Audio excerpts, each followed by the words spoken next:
Assalomu alaykum. Kompyuterda ishlash siz uchun doim muammo bo'lib kelganmi? Oddiy hujjat yozish, ochish, tahrirlash, emailda xat yuborish bularning barchasi sizga qiyinday tuyuladimi?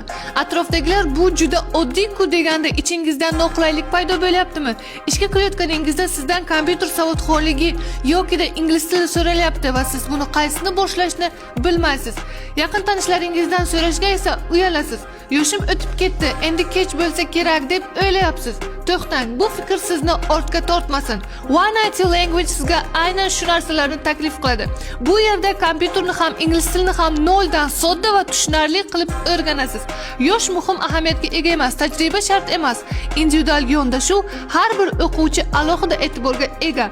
Siz o'zingiz uchun ham, farzandingiz kelajagi uchun ham to'g'ri qaror qabul qilishingiz mumkin. Bu bilimlar bugungi zamon talabi hisoblanadi. O'rganishni yanada ertaga qoldirmang. Bugun boshlasangiz ertaga o'zingizga rahmat aytasiz.